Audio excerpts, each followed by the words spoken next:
All right, so we're now moving on to our second unit for this year. And in this second unit, we're going to be dealing with linear equations. We're going to be dealing with linear equations with graphing and writing them, as well as solving some questions. But in the beginning, we're just going to focus on graphs of linear equation and how to graph in the most basic sense right now.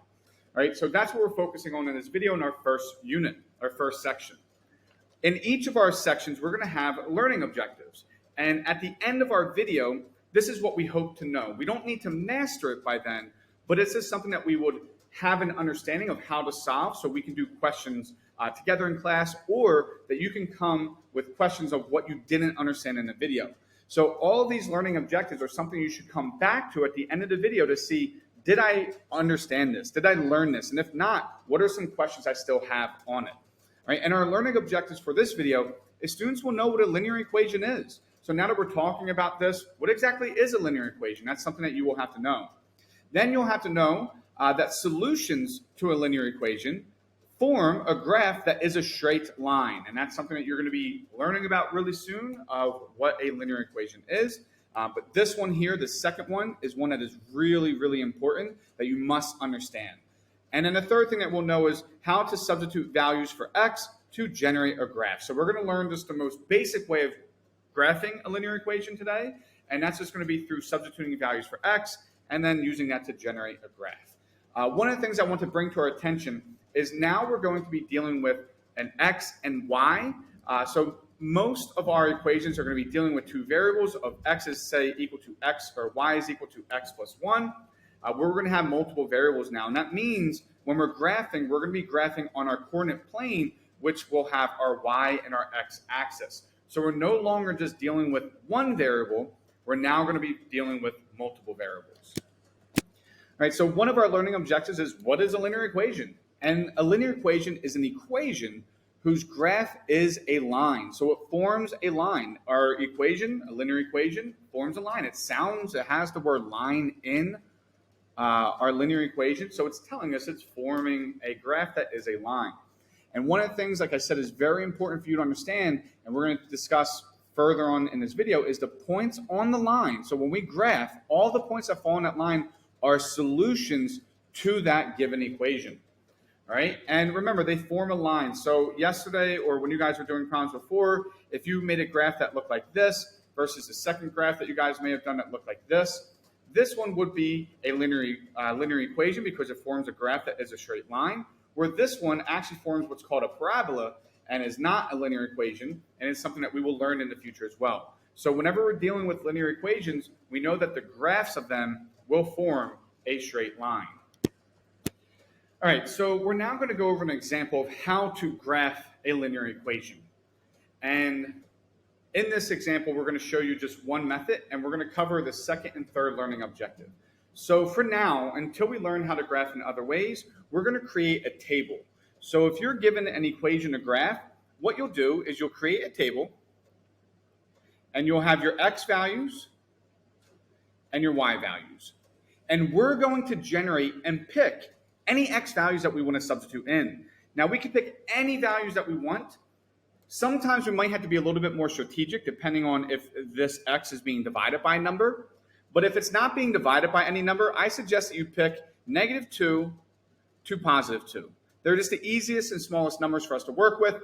If we pick a number like, say, 20, it's off our graph already. So you see our graph is going from -11 to +11 in both the x and y axis. So we're going to pick points that are on the graph that we can actually graph.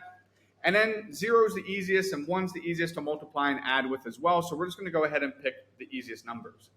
Now, as I talked about that these points are a solution to our graph, what we do is we are then going to take the points that we created, that we came up with for our x values, and we're going to substitute them into our equation and figure out, well, when x is equal to -2, what does y equal? All right, so what we can do then is we can plug them in.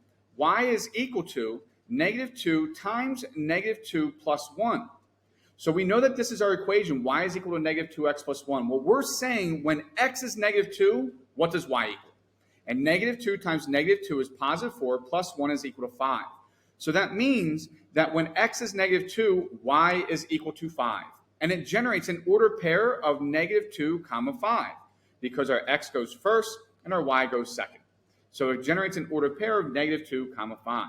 So then I'm going to go ahead and plug in -1 for x and say, well, y is equal to -2 times -1 plus 1. Well, -2 times -1 is +2, plus 1 is 3. So when x is equal to -1, y is equal to 3. And then we will have our ordered pair of -1, 3. Right? Then we can go ahead and plug in 0 for x, so y is equal to -2 times 0 plus 1. Well, -2 times 0 is 0, plus 1 is 1, so that generates a value of 1. So it creates an ordered pair of 0, 1. And this actually has a very specific name that we will learn really soon. All right, then we're going to continue plugging in. When x is 1, let's see what y is equal to. So y is equal to -2 times 1 plus 1, which this now gives me -2 plus 1, which is -1. And it generates the ordered pair of 1, -1. And then the last one, when x is equal to 2, what does y equal? So we plug it in. This gives me -4 plus 1, which is -3. So our value for y is -3, and it gives us the ordered pair of 2, -3. Right, now, after we generate these, we said, well, when x is -2, y is 5. When x is -1, y is 3, and so on. It creates and generates these ordered pairs. So what I'm going to go through now is I'm going to plot each of these ordered pairs. So when x is -2, we go 1, 2, because remember, we start from our origin. X is -2, and we go up 5. So here is our point. When x was -2, y was 5. So this generated our point here.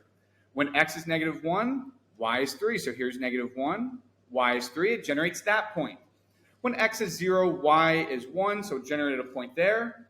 When x is 1, y is -1. It generates a point here. And when x is 2, y is -3. It generates a point there. Right. And what you will do now is you would actually use your straight edge and you will draw a line going through each of these points. I'm going to just use this here, so this way it's easier and a little bit neater because it's not as easy to draw a straight line on this tablet. So here I'm drawing a line going through all of my points. And when you do this, you want to make sure that you're extending it both ways. And some of the things that you need to also be aware of is make sure that you are drawing these arrows at the end. Because what this arrow signifies is it tells us that this continues to go forever and ever and ever. The arrow tells us it does not end. So when you plot these points, you're going to draw this line going through all of your points. So you use a straight edge, and you'll draw these arrows at the end to let the reader know that this goes on to infinity. Right? And remember, one of the things that we talked about was on every single point on this line is a solution to this equation. And it's really important that you understand that. So all these red points that we have, we know are already accounted for with these points that we created. So I'm going to pick another point. I'm going to pick this point here just because it was easier for me to see. And in this point, our x value is -3 and our y value is 7. So we have this point of -3, 7. And what I'm going to show you is that this point will satisfy this equation to show that it is a solution. So if I were to scroll down a little bit, we have the point of -3, 7, and we have our equation of y is equal to -2x plus 1. Well, when we plug it in, we're saying that when y is 7, or when x is -3, y is going to be equal to 7. So we'll plug it in. -2 times 3, or -3, plus 1. Does this equal to 7? And that's why I put this question mark here, because we're testing it right now. So 7, does it equal to? Well, -2 times -3 is +6. And +6 plus 1 is equal to 7. So you see, any point that I pick on this line, when we plug it back into this equation, it will work. And let's just do one more just to show you. This point here, I'm sorry, that's one that we already graphed. So this point here, and I'm picking these because it's crossing at a right in the corner, so I know it's an easy number for me to use. This generates an ordered pair of 3, -5. So we're going to plug in 3, -5, and we're going to see, does this work? So does -5 equal -2 times 3 plus 1. Well, -2 times 3 is going to give me -6, and -6 plus 1 is -5, so it does work. If I were to pick a random number out here, and let's just say here where this is x is equal to 6 and y is equal to 0, if we were to plug this in, so x is equal to 6 and y is equal to 0, does 0 equal to -2 times 6 plus 1? Well, here, -2 times 6 is -12 plus 1. So 0 does not equal to negative 11. So we can see it didn't fall in a line. Therefore, it's not a solution to our equation. So that's one of the key things that you have to understand, is that all of these points that we plot, it creates a line, and that line generates every single solution for this equation, that when x is equal to a value, y is equal to this specific value as well. All right, that's something you must know and understand when you leave this video. All right, so now for the rest of this video, there's just a few things that we're going to go through, and it's going to be special cases where we will only have, let's say, y is equal to 3, and let's say x is equal to negative 2. So in some of these cases, you will get an equation that doesn't have both variables, y and x, and we might just have one. And remember, one of the things we talked about, though, is that in this equation that we're generating, every single point on that line must satisfy this equation. So in this equation, when it says y is equal to 3, every single point on that line, y's value must be equal to 3. And if we try to create a table for this in x and y, no matter what we plug in for x, negative 2, negative 1, let's say 0, 1, and 2, there's nothing for me to plug in for x. So my y value for all these will always be equal to 3. So what this is doing is it's generating these ordered pairs of negative 2, 3, negative 1, 3, 0, 3, 1, 3, and 2, 3. And if you notice, every single time our y value is 3. So when we're graphing this, what we will do is we will go to our y-axis. This is only when there's no x and there's only a y. We go to our y-axis and we find where y is equal to 3. And what we will draw here, because if you see, we have the points of negative 2, 3, negative 1, 3, 0, 3, 1, 3, and 2, 3. So what we're going to end up drawing here is a straight line that is horizontal. And it will form a graph that looks like this. A horizontal graph, in this case, where every single point that we pick on this, y is always going to be equal to 3. So if I pick this point here, yes, it'll generate the ordered pair of negative 8, 3, but our y value is equal to 3, and it would satisfy that 3 does equal to 3, which is correct. So when it's a y value, every single point on that graph must be equal to 3. Right? And it forms a horizontal line like this. So for x is equal to negative 2, well, if we try to create a table for this one, there's nothing that we can plug into. And if we try to do x is equal to negative 1, it's actually going to not be able to substitute in because it's going to give us a false statement here. So we can't actually generate this by using a table. But if we think about what we did with our y's, every single value of y was equal to 3.